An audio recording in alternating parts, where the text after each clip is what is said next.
welcome. This is a really wonderful opportunity for us this morning with two fabulous authors and two fabulous books. My name is Catherine Ogle and I'm the Dean of Winchester, and if you want to come to a service at the cathedral, it'd be wonderful to welcome you this weekend. This morning, our session is Carved in Stone, Stories from Our Sacred Buildings. I'm telling you that just to check you're in the right session and in the right room. Although I'm awfully sorry, I think it's been designed so that it's as cold as a cathedral in here. Yes. This is a bit of a problem with this room this weekend, I'm afraid. We might have a procession or something halfway through to warm us all up. Yeah. Incense. Yes, we could do with some incense. Anything. Anyway, we'll have a lively discussion and keep warm that way. So it's my great pleasure to introduce Emma Wells, who's a church and architectural historian, author, broadcaster, contributor to many publications. And she, until recently, was a lecturer in ecclesiastical and architectural history at the University of York. She's now a principal historics building consultant.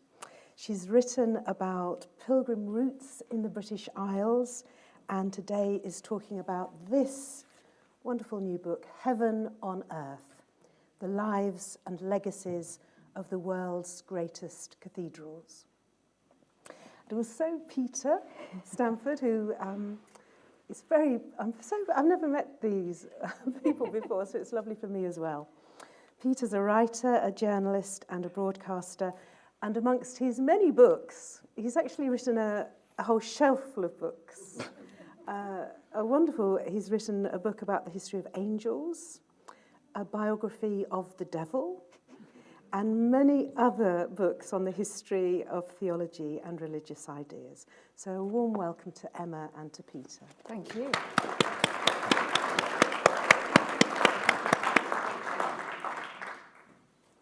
So it really has been a pleasure for me to read these books, and both inspired by sacred buildings, but really taking quite different approaches, that the premise and the way they're set up is different. So it'll be really interesting to ask our authors about that, to find out the ways that they're distinct from one another, but the ways that they complement each other. Mm-hmm. So if I may, Emma, Heaven on Earth, the lives and legacies of the world's greatest cathedrals. Yeah. You take 16 cathedrals. I do, yes. With an emphasis on the Gothic era. Across Europe. Mm-hmm. So what motivated you, gave you the enthusiasm and the energy to take on this huge task, 16 cathedrals? Oh, well, originally it was 20 as well, so far too big a task, really. But the reason that I wanted to write Heaven on Earth was I didn't feel that there was a book that really captured the essence of these buildings. And what I mean is it's not just their architecture, but the people behind it, the stories within this architectural fabric. And in fact, just how few people actually there are, and they're all interweave with one another. And I really wanted to show not only the religious motivations, of course they're there, the spiritual motivations are underlying, but also the political, economic, and power behind this that really did motivate these 16 sites. Yeah. Thank you. And why focusing on the Gothic period? That was, well, not only is it my area of expertise, so I particularly love the Gothic in terms of the architectural fabric. But the reason being is I see that if I say cathedral, you'll probably think of a Gothic cathedral. Yeah. York Minster, Canterbury technically, etc. You usually think of that cathedral. And from my perspective, the Gothic era really encapsulates everything we mean when we say cathedral. It really was that sort of zenith of cathedral building, the cathedral crusade, the fever of sort of keeping up with the Joneses down the road, whether it's Wells and Winchester and Salisbury, etc., and outdoing one another. And this drive to build a representation of the heavenly Jerusalem on earth. And that's what we see in Gothic. Yeah. Thank you. And actually, I loved the way that you give us a floor plan of the cathedrals and lots of illustrations. So it really brings it alive. Thank you very much. Peter, what about you? Yours is different. Just trying to sort of map out so that you can understand the difference between these books. This is a history of Christianity in Britain and Ireland through 20 buildings, a building per century. Really interesting. So what motivated and kept you going during this? What motivated me? Well, obviously, I've been going to church forever. I mean, not every day, obviously, although some people may go every day, so that's very good. I'm not very good. I'm sitting next to a dean. I shouldn't have said that, should I? Right, okay, I'll start again. What started? What the thing that started me writing this, in a way, is we spend quite a lot of time up in North Norfolk, which is full of very beautiful old churches. And obviously you go there because you think it's going to be, you go in the summer with your small children because you think it's going to be sunny and you can take them to the beach and it's all going to be wonderful. And of course it's England, so it pours with rain every day and you're staying in a very small cottage and you think, what am I going to do with them? There's awful things with balls in them, ball pools. You can go to those for half an hour and then you don't want to go there again. So we were staying in a village with a 14th century church. And I thought, let's just kind of wander over and see what the church is like. So I took them. It's a church called St. Mary's in South Creek, if anyone comes from Norfolk. It's very excellent, and it's got beautiful angels on the ceiling. And heaven, very painted. I mean, it's slightly over-restored, but rather lovely angels on the ceiling. And it's got one of those lovely trolleys that they have. Do you have one in Winchester Cathedral with a mirror where you can look up at the yes, ceiling? yes, we've got one of those. So great activity for children, grandchildren, perfect, up and down with the trolley, looking at it all. And it rained for most of the holiday. So we kept going around to different local churches and looking at them. And sorry, this is going to make me sound really sad. And my son, who's now 26, his girlfriend's parents think this is tantamount to child abuse. Someone's nodding. Oh no, sorry. They say they quite enjoyed it. Anyway, they would have little books and they draw bits of them. Oh God, this sounds awful. And I'd say that's called a rood and that's called a rood screen. And so we would do all of that. And it struck me then that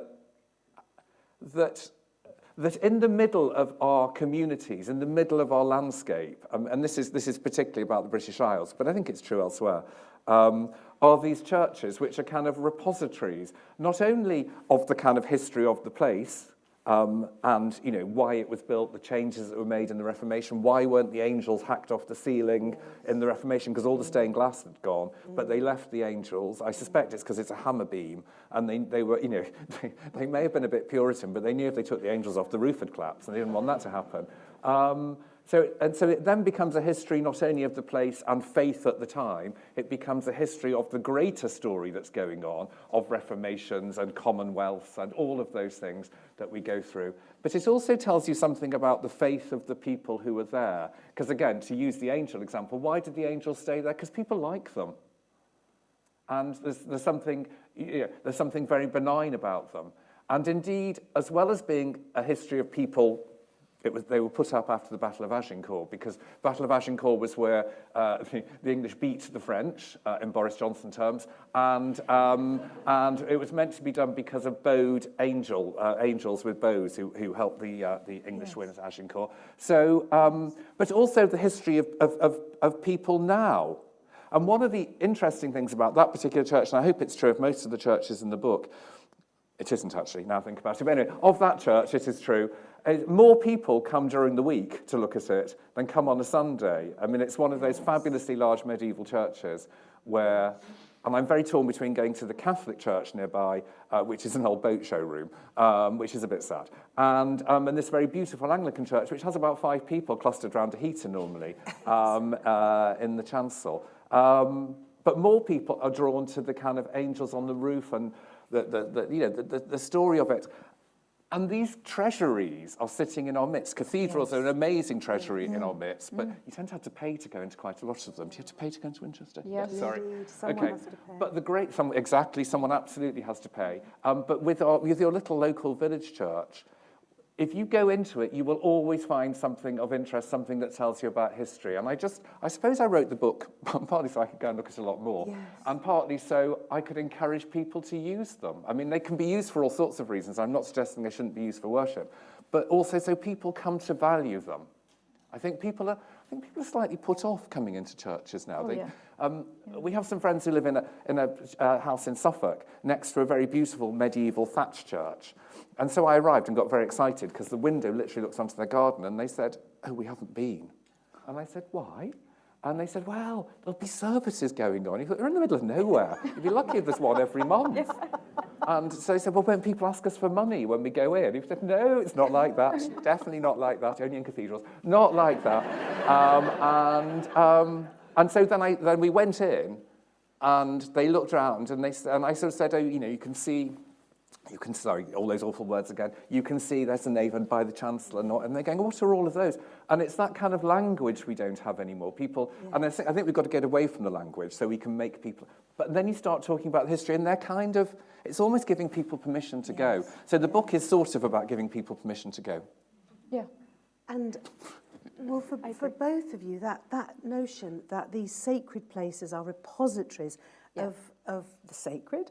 And so much more. And of us, in a way. Of us, yes. All my ministry, I've had to assure people, particularly youngsters, you can go in the church. Yeah. Can anyone go in the church? Yes, anyone can go in the church. You can come into Winchester Cathedral for free if you want to pray or come to worship. Just let me make that perfectly You clear. shouldn't have said that. Tell them the Dean told you that Yes. when they arrived. Just the invited Dean's invitation. So Peter's book takes century by century, 20 chapters. So I just want you to explain the difficulty of starting in the first century in this country. What was your first chapter? Well, I had the opposite. I went in the opposite direction from Emma, because Emma started with wanting to have 20 and ended up with 16. So when I was talking about this book with my very nice editor at Hodder, she said, "I know, you could do 6 churches and tell the history of Christianity in England and Wales." And I thought, So I said, well, I think you need to do Scotland, and if you do Scotland, you need to do Ireland because of Columba and the Celtic coming up in Iona, round and down. So I'm doing a little map in my hands now, down to Iona and then down. So, and I sort of said, why not do 20? Because 20 centuries, one a thing. Thinking of Neil McGregor, he probably would have done one for every century. And so off I merrily went, and it was marvellous with anything from the 5th or 6th century onwards. You're spoilt for choice, really, and you're going around and looking at things and thinking which one tells the story of the century better. And then you think about the first few centuries and think, oh. There isn't a first century church. So what I ended up doing with the first century church was in all those monkish chronicles that were written from about 7th, 8th century onwards, and Bede obviously being the obvious example of that. Some of them talk about, they link it to that bit in Luke's Gospel where they talk about 70 disciples going off around. Yes. And one of these chronicles talks about someone called Aristobulus, I think is how you pronounce it, and he became the Bishop of Britain. It doesn't say this obviously in Luke's Gospel, it says in the Chronicles, and he is meant to have come to Wales in particular, but ended up in Glastonbury and died in 99 AD. And some of the stories say that he built a simple church there, and so obviously no longer exists. But the story was around when they were building Glastonbury Abbey. So they put the Mary Chapel there. It's not called the Mary Chapel. What do you call them? I'm guessing the Lady Chapel. Lady Chapel. Sorry. I'm trying to train my brother, who's rather old-fashioned, not to call women ladies all the time, because obviously we live in an age. I don't know what the view here is, but some women don't like to be called ladies. So I get very confused with words. So I've chosen the wrong profession, really, haven't I? But anyway, there we go. So they built that, and then it fell. And what is left there is the Glastonbury Thistle. Which, of course, is meant to be there because Joseph of Arimathea brought it and all those legends. So you sort of start in legend land a little bit, and then you work forward. Yeah, and that was great how you rose to that. No, you rose to that challenge. Thank you. And, and Emma, I noticed a sort of similar... Well, it was interesting. I want to ask you where you started and why you decided to start there. Well, I do technically start in the 5th century, so when we see the Romans leave, then we get a couple of centuries of conversion of Christianity, essentially, in England. You know, St. Augustine comes over and starts preaching, and that's how Christianity is born in Britain, as we'll call it. But really, that was a little bit tricky too. Yes. So I did cheat a little bit and started about the Norman Conquest. And the reason for that is after 1066 is really when we get the birth of what I would call the modern cathedral as we know it. Yes. It's when dioceses, or sees as they were known, kind of get sort of restructured and moved around into a lot of the dioceses we still have today.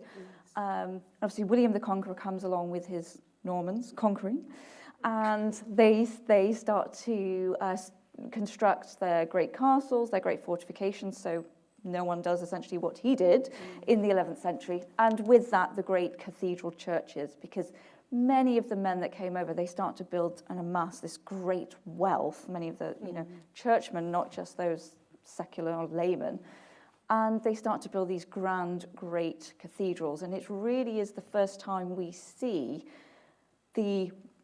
a new cathedral building. Yes, we see it again slightly in the Gothic era, but we see cathedrals built from nothing, out of nothing, next to these great castles. Think Salisbury and Old Sarum, on a big hill fort and those sorts of things.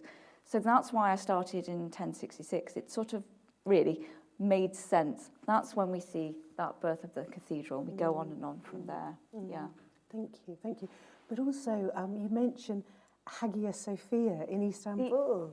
I do start with Hagia Sophia, so I sort of go back and forth. I do, which is really the birth of Christianity, I suppose, and Constantine and the Milvian Bridge, and essentially because he saw the sign of Christ, he won and set up St. John Lateran in Rome. So the first cathedral, and technically still the Pope's official residence. Yes. So that is we have two births, I think, of cathedrals, really, and of Christianity. We have the sort of Western Christendom birth, and then we have a slightly different version over in England as well, I would argue. Yeah. And tell us about your love of Gothic, because I loved the way you talked about this in the book, and about the way that it harnesses light. Yes. There is a sort of legend, if you will, a particular yarn that Gothic was created or emerged, fully formed, in Saint-Denis in Paris, the outskirts of Paris, so the Abbey Church of Saint-Denis. And the abbot there was an abbot called Abbot Suger. And many people say that, as I say, his Abbey Church where Gothic was formed. But it didn't just emerge out of the ground. That would have been fantastic, if God just planted the Abbey Church. But no, we'd seen the ingredients, the architectural ingredients, if you will, of Gothic throughout the Persian Empire in the 4th and 5th century, in Cistercian architecture, so monastic Cistercian architecture, we saw sort of pointed arches and things, and I'll come on to what the ingredients are in a moment. But we'd seen these mix of elements, sort of these ingredients, infiltrating different types of architecture. So the ingredients for Gothic, if you will, very simply, are the pointed arch, because we can build taller, the flying buttress, so they sort of look like wings or a cage around, a sort of skeletal cage. Again, they allow the thrust and the weight to come outwards and downwards, so it's just not plunking it straight to the ground and pushing down. And also rib vaults, so essentially big sort of rib vaulting. If you think Durham Cathedral is one of the earliest in England.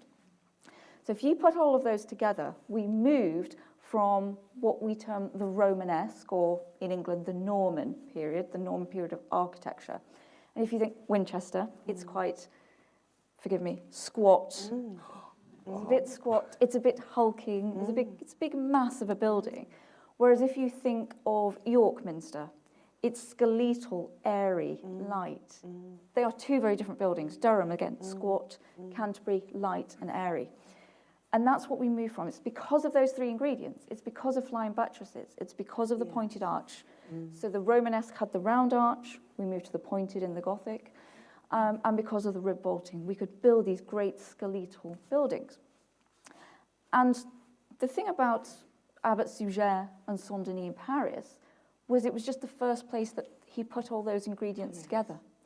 And so that's why, and particularly the reason also that we focus so much on Abbot Suger as the father of Gothic, he wrote about what the building meant to him.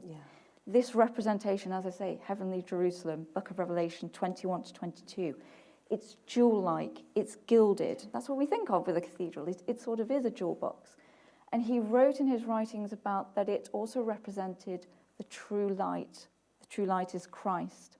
So these great big vast windows, these stained glass windows, these jewel boxes, kaleidoscopes of colour, were a representation of Lux Nova, the true light of Christ. Yeah. Thank you. And I wondered if we could also just think about the effect this has on us. Yeah. Because as Dean of Winchester, where we have different styles, it's a building that's evolved, unlike Salisbury, which was built in 38 years. So a particular time. Winchester has evolved. But the experience of that, and being in the building every day, is that you can follow the seasons in the way that the light interacts with the building. And at certain times of year, the light behaves differently. And that's puts us in touch with time as well as eternity. But also there's something about, and maybe we can talk about this in questions, there's something about the repetition of Gothic where you see the aisles or the vaulting one after another into the distance. Yeah. It is all designed to evoke Absolutely. wonder And transcendence. and order. Yeah.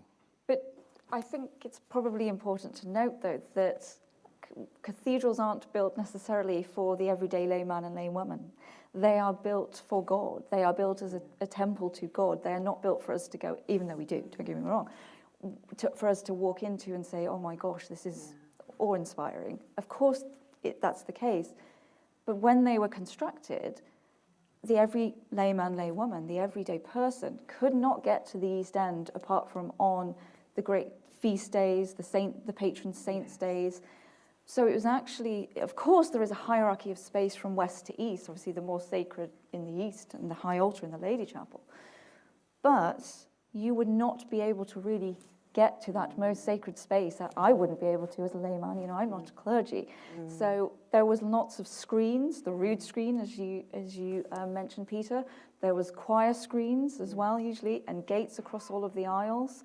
But it was very much a controlled experience that was meant to really hit the senses for the pilgrims, going up to the shrines, for example, in the East End. But you wouldn't experience it as a sort of... Cathedrals are a bit barn-like almost, the great big building and open today. And that is largely down to the Reformation, etc., Restoration. We've taken away those screens and those gates and that sort of control. Yes. But they weren't like that in the Middle Ages. Yeah, more like the temple in Jerusalem, actually. Yeah, exactly. Controlled in the same way. Thank you. So you've chosen different buildings, obviously, but there are two the same in your books, if I'm correct. So you've both chosen Canterbury, and you've both chosen Westminster Abbey. Okay. Yeah. So if you could remember, I just wondered whether you might talk about the stories you tell about those, because you're doing it from a different perspective, really. So I thought it would be quite interesting to say, why did you choose Canterbury? What was that representing within your narratives? You can remind yourself. I can just about remember. I can remember. I love the idea you've got little papers in them. That's yes, good. To prove There was something worth reading in them. Well, I chose Canterbury because it really is one of the earliest Gothic buildings in England. So it really was an easy one. But also, a lot of, how do I put this? Our cathedrals, we have to remember, are also built for financial reasons. And, the finances that built them were absolutely magnanimous. To put it this way, Westminster Abbey, when it was rebuilt in the 13th century, cost £40,000. The budget for England, the entire national budget, was £24,000 to £36,000. Wow. So Westminster Abbey cost more than the entire budget for England. I think it was worth it. That's what it feels like in Winchester sometimes. I know. It was worth it. So it's definitely worth it. It was a good spend. But the point of that is there is a great amount of wealth behind these. And obviously, the Archbishopric of Canterbury was, yes, and there probably still is, a rivalry between Canterbury and York. And there was, in fact, an actual rivalry, the primacy debate. So unfortunately, Canterbury did win out, and so the Archbishop of Canterbury can walk with his cross in front. If they meet one another down a small road, Archbishop of Canterbury has to go first, I'm afraid. Yes.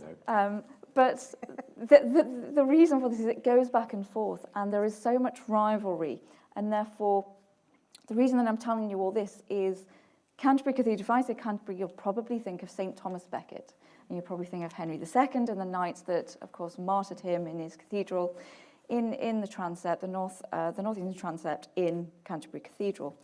But what that allowed was for a great big, that and something else, which I'll point to in a moment, but it allowed for a great big reconstruction of Canterbury at the East End. There was also, that was in 1170, December 1170, but 4 years later there was also a fire, a great fire in the East End in 1174, which apparently the fire started in one of the timber frame buildings that were lining the close, which was very common in all of the cathedral closes, right up abutted. And it started in one of those, and the wind sort of blew the sparks over and it hit the roof, and the East End went up in flames. But there is a backstory to all this, in that they were trying. I won't spoil it. Do read the books. It is an interesting tale. But I'll put it this way: is that fire was quite good for Canterbury. Let's just say it was fortuitous. It allowed them to rebuild their East End in the new Gothic style. And what it allowed for too was them to move St. Thomas Becket from his tomb in the crypt, and they could elevate him when he became a saint, of course, which wasn't long after he was martyred. And then they created this magnificent new shrine in the Trinity Chapel in the East End. Yeah. And so the entire East End really is a superstructure, a super shrine for St. Thomas Becket. Yes. And, you know, on his feast days, on one of his earliest feast days, there was 100,000 pilgrims attended. So, I mean, that just shows the amount of money and pilgrim offerings, pilgrim silver that's going into this. And all of our cathedrals had saints, and there was a reason for that. Yes. Altars needed relics to be sanctified, to be authenticated, if you will. But they drove people there. They drove pilgrims through the doors, and that also meant money. So therefore, they could be reborn, they could be redeveloped. Yes. So that's why in Westminster, exactly the same. Yes. They didn't have a saint, so they decided Edward the Confessor would become their saint, and they fashioned a few documents to sort of explain their history, had a tie to him, and therefore he was sanctified, he was canonized, and they had a saint. And therefore pilgrims flocked through and they had a new cathedral. So you have a flavour of how Emma tells the story and why she chooses those cathedrals, and the sort of complex reasons, but very much tied up to do with the saints and the cult and the pilgrimages. So, Peter, why did you choose? Can you remember why you chose Canterbury and Westminster? I suppose what I tried to do was in the 20 churches that I chose, choose a kind of mixture in a way. So clearly there are some churches it'd be very hard to ignore, and Canterbury Cathedral was one of them. Actually, there are two buildings in Canterbury. The one which is almost kind of more interesting or has a greater effect is St. Martin's Church, which is the oldest church in continuous use in the country. So if you remember the story, Ethelbert, the king of Kent, marries Bertha, who's a Frankish princess. He is pagan, if we're allowed to use that word. She is Christian, so she comes over and brings a bishop with her, and he gives her what appears to have been an old Roman cemetery chapel on the outskirts of what was Canterbury then. The gate that led to it is still called Queen's Gate, although it's in the car park now, unfortunately. And it sort of stands slightly apart. And so when Anselm, I didn't mean Anselm. God, I'm forgetting things now. Augustine of Canterbury arrives in Ebbsfleet, and Ethelbert allows him to come. He has to have somewhere to be based, and so he is based in what is now St. Martin's Church there, rather beautifully. And the thing that I love about it is it's still got, there are bits of it, the bricks that built it are recycled 1st and 2nd century Roman bricks. And there's the doorway, which is far too small for anyone. They must have all been very tiny then, for anyone to get through, which you can only see on the outside, not in the inside, because the church has been rebuilt. But there is a spot in that church where you can stand, and you can stand there and think, Augustine of Canterbury stood here, Paulinus, who came over with him, who then went off to Rome, Ethelbert and Bertha all stood in this particular spot, and better still, and they'll never let you do this in museums, you can put your hand on the Roman bricks, and what does it gives you? It gives you a sense of awe, and I think it also gives you a sense of connection, in that you are. I think what I felt about it anyway is it links you together, because one of the things that we get a bit confused about in the 21st century, and indeed in the 20th century, is that we are tiny, tiny, tiny kind of grains in this sweep of history. We all very rightly think we're all very important and our rights are very important and all of those things, and we think we're very, very clever, and we tend to use the word medieval to suggest people are very stupid. You know, oh God, that's a really medieval view. And you go, actually, I think they might have understood it slightly better than we did. And so in that continuum, I love that sense. So, and obviously Canterbury Cathedral then comes in the Norman Conquest time for all the reasons that Emma said. It has to be there. But what I also like, and you're very carefully using words like fortuitous and those motivations, and I think that the role of pilgrimage is very, very important in the development of churches and why they developed. But sometimes the development of pilgrimage is not subject to those more worldly inspirations. And in many ways, my favourite church in the whole book. So after Canterbury, I think it's in the chapter after Canterbury. It's the 12th century one. So after the Norman Conquest, as I said, I wanted to put ones in that people may not know, and obviously spoil it for all the people who did know about them by making other people go there. But I don't know if any of you have ever been to this. It's just I'm just going to a little advertisement for it because it is wonderful. A church called St. Melangeth in Pennant Melangeth. Which is literally absolutely in the middle of nowhere, in the Berwyn Mountains. The only way, anyone who's ever driven on the A5 to go to Holyhead from London, and you start winding through Llangollen where the ladies were and all those things, you go as if you're going to Barla Lake, and then you literally drive up a road that goes for about 3 miles and stops at a church. It's a beautiful Norman church, and the cult there was around, whether she exists or not, who knows, but anyway, the cult was around an Irish princess who escaped her arranged marriage, came to Wales, because Ireland and Wales, Celtic Christianity, very, very connected. And all the blokes were setting up kind of monasteries then down the coast of Wales in Ireland. And so she started a community of women at Pennant Melangeth. It looks like melon gel, a bit like Mel and Sue in the Bake Off. But I'm told by someone who can speak, you say Melangeth. And that was in the 7th century. Norman Church was built there for various reasons. But from the 7th century onwards, it became a place of pilgrimage, particularly for women who wanted to have children or who had lost children. Whole history of pilgrimage going on there. And then the story gets even better because come the Reformation, the letter came from London and said, they had a shrine, they had Melangeth's bones there. But again, I think spontaneous, not fortuitous in some ways. No one was making much money out of it. And they got the letter from London saying, get rid of all this Catholic nonsense, not having any kind of shrines here. And they thought, well, we can't ignore it, because they were relatively near Shrewsbury and the March of Barons and all of those things. So what we will do is we'll dismantle the shrine and we'll bury it in the north wall of the church. So it's a thick-walled church. And there were various references to it, but nobody did anything about it until the 20th century. And it's ill-behaved with all these churches to name anyone, but I just need to name this couple because it was so brilliant what they did. They were a woman called Evelyn Davis and her husband. He was the vicar there, and she, after he died, she was then ordained. And in the 1990s, they raised the money to excavate the walls of the Norman church, and the Romanesque shrine was still there.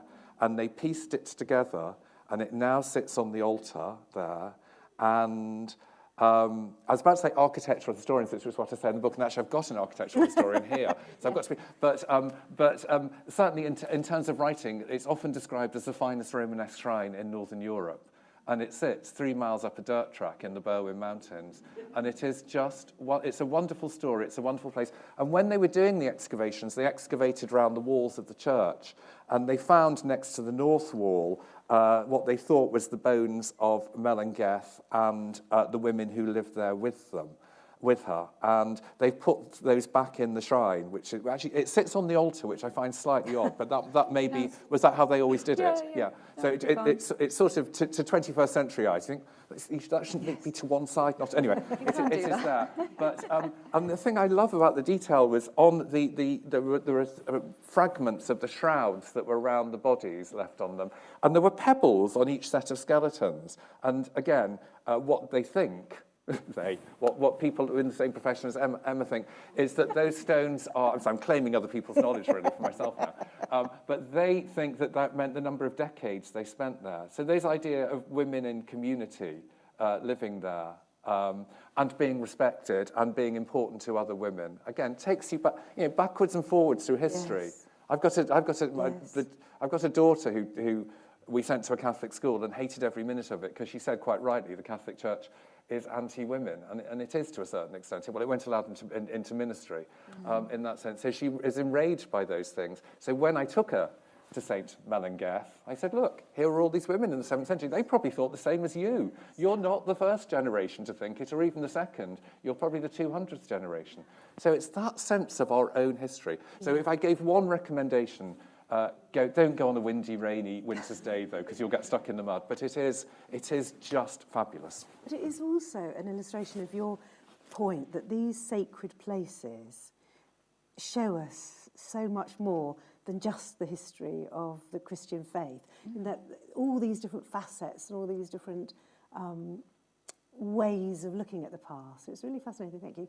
And I loved also the way at the end of each chapter, a chapter per century, you would say, I've chosen this building. However, I could have chosen this, this, and this.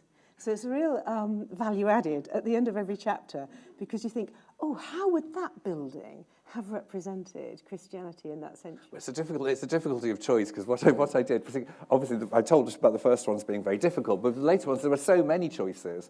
And of course, because I'd insisted on doing Ireland, Scotland, Wales and England, I thought Nicola Sturgeon would get me if I didn't have enough Scottish churches in there. Although now I'd be free of it, really. But and so there were occasions when you thought, and some buildings told the story better than others, and they all told different stories. They told high-level, low-level, church politics stories, church finance stories, or just human being stories, and all mixed in together. So I saw it as a sign of weakness, actually, that I couldn't finally come down to a choice of one church. So I put the thing at the end, if you like this, you might also like it. It was a bit like on Amazon. But it also enabled you to cover more ground, because the publishers wanted a map at the front, and some bits of the map didn't look as busy as others. So by putting a few more in, you could have a few more stars in the map. And I'm really interested that you talk about the women there in that Welsh community, and perhaps history for women hasn't been absolutely linear. No. Things getting better at all. Things have got better or worse, better or worse, better or worse through time. And you, in the way that you're writing this story, you talk about the women you met on your journey to these different sacred buildings. So that was lovely to get voices of women coming through too. And Emma, at the beginning of your book, you allude to the absence of women, really. Yeah. However, it might not have been as much of an absence as we assume now. Just suggest, because I've often wondered in Winchester, because we picture men building it, but is that true? Largely. Unfortunately, largely, there is a particular absence of women in the documentary accounts, which is what we have to look at, of course. A lot of the master masons, well, all of the master masons are men. However, there are women sprinkled in there, underlying. So there are obviously quite a few women who were giving the money, essentially. Usually if their husbands had died, or if their husband was particularly wealthy, they could become a patron of chantry chapels and lady chapels and things like that. But there are also a couple of references to, and we know of, and there are illuminated manuscripts as well of women doing quite menial jobs in comparison to their male counterparts. So they were things like bricklayers' assistants, glaziers' assistants, lugging pails of water, doing the very, the lowest of the low jobs. They were there. Of course, as I say, the wealthier women, Salisbury, for example, all that beautiful, deep, dark Purbeck marble that we see in Winchester as well, but all over. But at Salisbury, that was given by a woman, Alice Brewer, from the Isle of Purbeck, and she gave 12 years of Purbeck marble to Salisbury. So she was instrumental in that entire cathedral. So they are there, but they certainly were not masters of their craft. There's only one legend in Germany, I think. It's kind of hidden women as well, isn't it? I mean, the history of Christianity, to a certain extent, is hidden women. I mean, not now, because the good old Church of England has women in positions of authority. Apart from, Hilda. We wouldn't have Easter if it wasn't for a woman. There are some, but generally, Yeah. I mean, in overwhelming numbers. Absolutely. And even if you think about one thing I wrote about years ago, and who knows if it's true or not, was the legend of Pope Joan. Joan is there was a time in medieval times when they completely believed it. They were ashamed of it, but they believed it. It's there in all the chronicles. It's not a great feminist story in a sense, because she deceived in order to get the job. Well, so did many of the men. So, Exactly. Well, I was sort of slightly... Just being honest. Men don't ever deceive, do they? They were just following the male lead. Exactly. She was. But also, if you think about how people are written about sometimes in those documents, Yeah. I mean, some of the people who are building the windows, we're told they're all men, but actually, as we know now, things are not as that straightforward, really. No. Men lie, and things are not straightforward. Exactly. It's there's their life lessons And we for see today. that throughout the church. Exactly. Yes, absolutely. But I like, in both your books, it emerged that things aren't always as we've been told. Mm-hmm. Things are more complicated than that. So, for example, the transition around the Reformation, that how much did things actually change for a lot of people? They still went to the same church the next week. How much did it change in people's practice? I thought you conveyed that really beautifully well, actually. And Emma, you do kindly include us in your book. And the way that you explained our complex history was really brilliant, bringing all this different stuff together and giving it a coherent narrative, but never making it appear more simple than it was. Yeah. I think the Reformation that you alluded to there, though, is an interesting one, because we do tend to think, and I know most of my chapters do stop at the Reformation, so I was going to say everything stops at the Reformation. Yes, my chapters largely do. But it wasn't just a great, hammer down, everything ends. It was a very gradual, slow process. And the majority of the iconoclasm, the changes in how the everyday man and everyday woman would have been affected by going into their local church or cathedral, wasn't actually done, and I hate to say this, but it's true, wasn't actually Henry VIII's fault. It wasn't. It was Edward. It was his son. Henry sort of started the ball rolling, and he did wipe out pilgrimage and the cult of saints, so it did obviously destroy that aspect of Christianity. However, he was a little bit wishy-washy, and many people He was quite young as well, in fairness to him. Well, Edward was a little bit younger. Then. Exactly. No, I mean, Edward was very young. Yes. Things were done for him. Things were done for him. That's absolutely, this is the point. But what Henry did was he was a Catholic till his dying day. He really was, and I think we forget that. And he sort of brought in what he called feigned images, for example, that weren't, so you could have an image, but so long as it only represented the saint. That's why we got rid of all the shrines and things like that. If you were worshipping an idol, a saint as an idol, that was the problem. Yes. So you could still have the image, you just couldn't worship it. However, Edward came along and said, no, the gloves are off, we can't have any images, and so that's when the majority of the destruction occurred. So I think we do have to give Henry a little bit of a slight pass, slightly.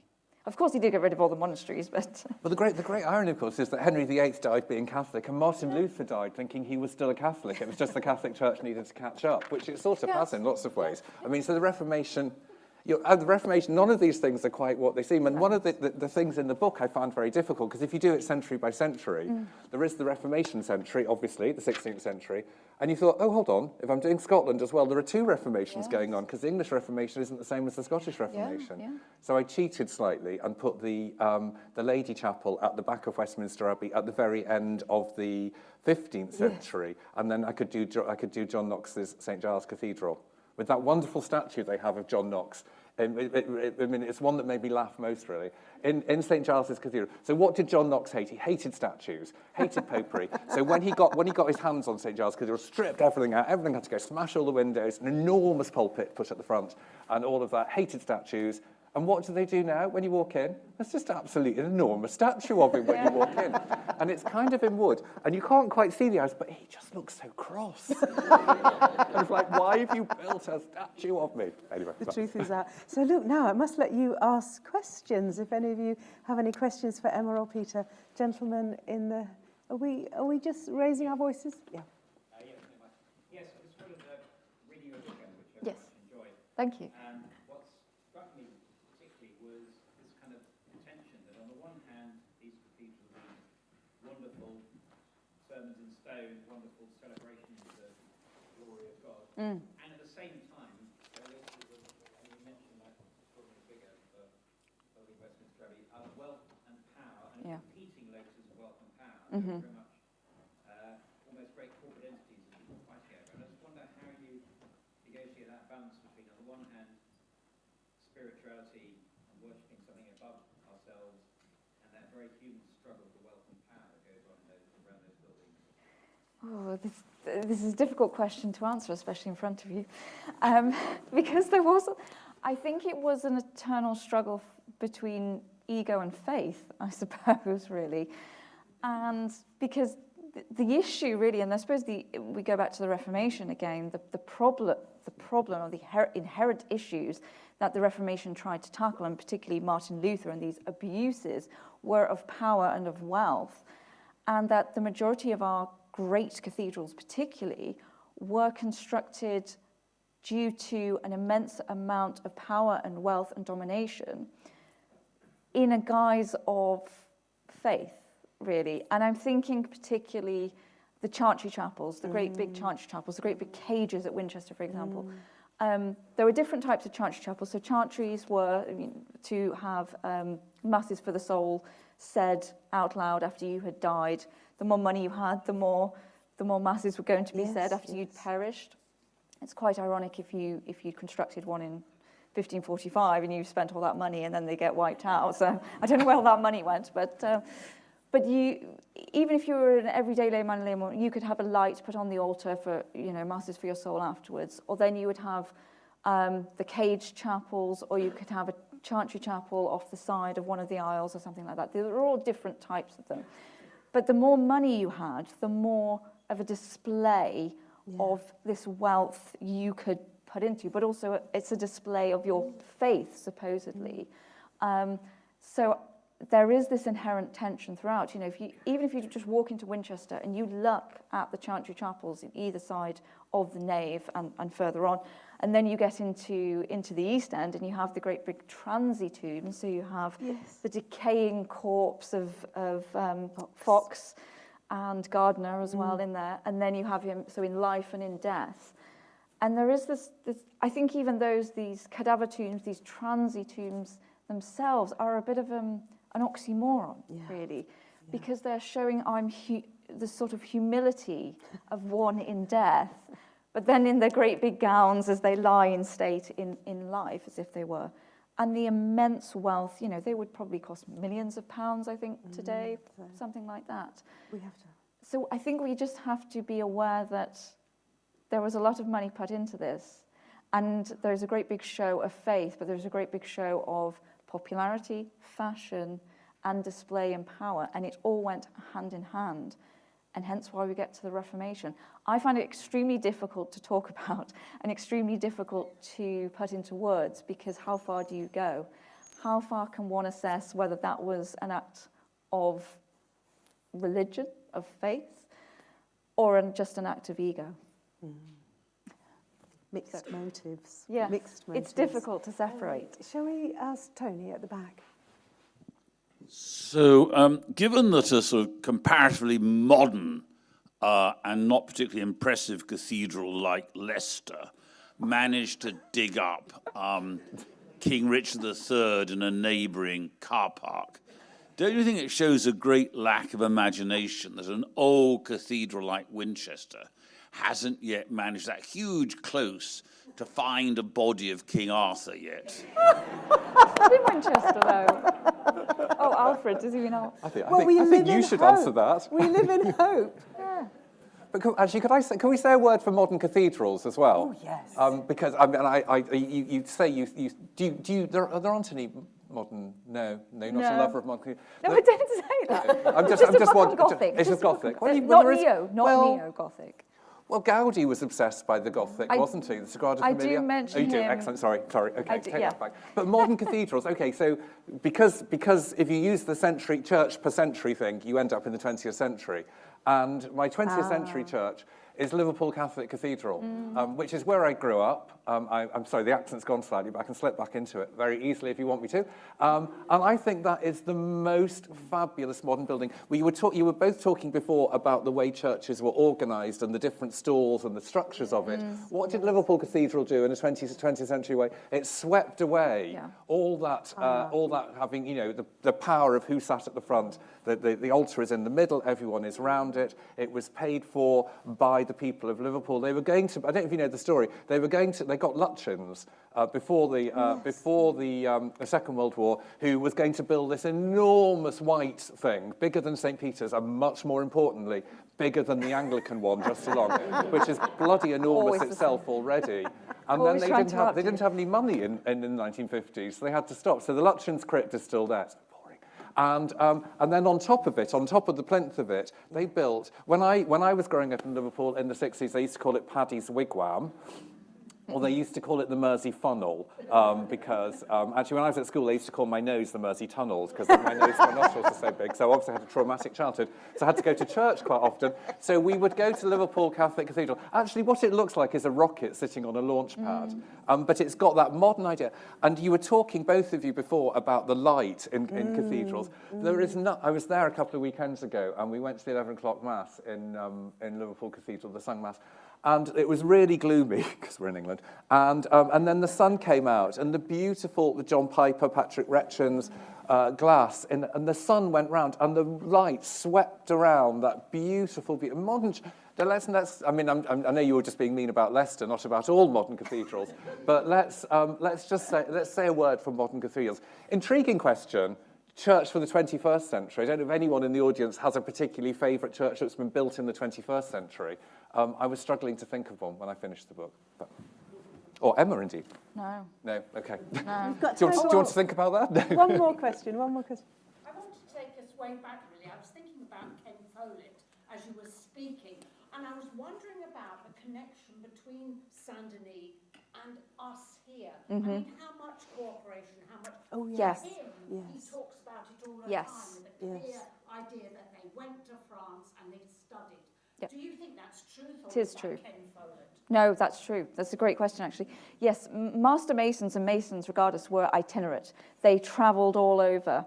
Now, a lot of our idea of Gothic came from northern France originally, so absolutely that was the case.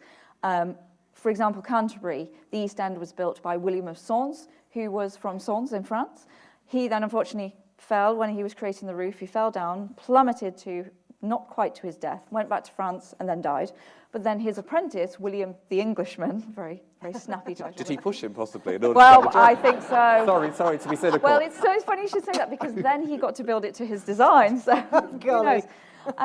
But that's the point is, there was northern influence, there was northern French influence, and we see a lot of masons back and forth, and we see so many different masons that were master masons going around in one place and they moved to the next. A really important master mason, this isn't in northern France, but an example of this in England, is my favourite master mason, William Joy, who is famed for Wells's great big strainer arches, the scissor arches. And actually, if you go to Salisbury and you have a look at the Eastern Crossing Arch, where the, what's his name? The sculptor who's got it, Wells, Winchester, and what's his name? Gormley. Where the Gormley is in Salisbury Cathedral, that is the original strainer arches. Those are the original template for the Wells scissor arches he used them there, and it was because of the great big towers, because our cathedrals Yes. aren't built Yes. for these huge, great big Gothic towers. They were the Yes. bane of the master mason in the Middle Ages because they sort of pushed downwards and outwards. Yes. And obviously it's quite boggy land around Wells and Winchester and Salisbury. And so what they had to do was shore up the crossing piers so you get the strainer arches. But my point is, Master Mason William Joy, he started at Salisbury. He'd also been under Thomas Whitney, who was at Exeter as well. And then he went over to Salisbury, and he's also at a couple of other places in Devon, etc. So you can see the same architectural devices of these masons. So we see them, that's how we can often tell who they were constructed by. So yes, absolutely, Follett is right on that one. Yeah, and we know, don't we, that the artists who illuminated the Winchester Bible were also European and travelling around. Yeah. Yeah. Our medieval European-minded ancestors. Yeah, absolutely. Now, it's got to be, because I've got to stay on time. So one final question. Quick question. I thought about other buildings like King's Chapel. Do we know what ordinary people thought of these? Did they think these were monstrosities going up, or massive, great things being pumped in there? Oh, sorry. Did people think they were massive monstrosities? I shouldn't call them monstrosities. But, well, I just wondered if ordinary people wondered what on earth was going on, Yes. maybe, with this huge, like building the Shard or the something else in London, you know, that totally had to scale with everything else around them. Yes. Or did they just think, wow, Well, fantastic? I mean, you do have to think that a cathedral is a city within a city, you know, and often they were surrounded by great big cathedral closes, and I mean, York even still has its own police force and everything like that, so they really were a sort of metropolis within a larger city. And we think they were timber-framed buildings, that's it, compared to these absolutely vast, 100 metres plus, so your Gothic cathedrals. We do have a couple of eyewitness testimonies and accounts, bits and pieces, largely your aristocracy, your nobility, and they're often talking in sort of wider context. For example, Old Sarum, when it moved because of the neighbours from hell at the castle, they decided to move it down. And there's a couple of other legends thrown in why, you know, Salisbury was moved down, but and that was seen as sort of disorderly, and they talk about Gothic being barbarous, as Giorgio Vasari, etc., disorderly, barbarous, and monstrous, I think he does say. So they do allude to this, but in terms of, apart from really Marjorie Kemp, the pilgrim, you know, she sort of talks in her very strange language about how she felt and that she was awe-inspired and she cried everywhere she went and those sorts of things, slightly different. But I would like to imagine that they were absolutely overawed by these buildings because they would never have seen anything like it. I suppose the only comparison would be us looking at the Burj Khalifa today, which is the largest building still. That's the only sort of comparison we can really understand, because they were just so much bigger, vaster, and greater than any other. So I think they probably really did see them as heaven on earth. And I do think that awe thing is really, really important. And it sort of slightly links with what you were saying about masons and the skills going backwards and forwards. So the 19th century one I chose was one called St. Elizabeth in Reddish in Manchester, which was built by one of those sort of great mill owners called William Holsworth. And he'd been to St. Mark's in Venice and was so inspired by what he saw at St. Mark's in Venice that he hired Italian masons. I mean, the church is meant to look like St. Mark's. I mean, it was slightly lost on me. But in terms of the orbit, so he wanted the great pillars down the nave to be made of, I can't remember which particular sort of Italian marble it is. And in typical Victorian fashion, they were brought by boat through to Liverpool, up the Manchester Ship Canal, and then unloaded at the docks in Salford onto a canal boat, which went round to Stockport on the canals. And then, in terms of wanting complete awe from his workers in his mills, he got 3 elephants from Bellevue Zoo, which had just opened, and the marble pillars were pulled through the streets by the elephant on trolleys, I imagine, and everyone literally stood slack-jawed and looked at them. And as these things, so you know, there was an intention of awe in both a spiritual way of lifting your eyes up and making you think you were closer to. There was also an awe. Let's go for fortuitous again, which was a good word. It was actually showing how rich and generous he was by doing it. So on that note, elephants pulling marble columns. How wonderful! How wonderful. In a moment, we'll say thank you to Emma and to Peter. But I just need to say 2 notices. The first is we'll have an opportunity to buy and sign books immediately after this lecture. So I do hope that you have had an insight into how wonderful they are and why it's worth you immediately going out to buy these books. The other thing just to mention is do pick up your free copy of the Church Times. And if you don't normally read it, do have a look. It's a really, really good newspaper, and I haven't been paid to say that. So let's say a very warm thank you to Emma. Thank you. Thank you. Oh, thank you.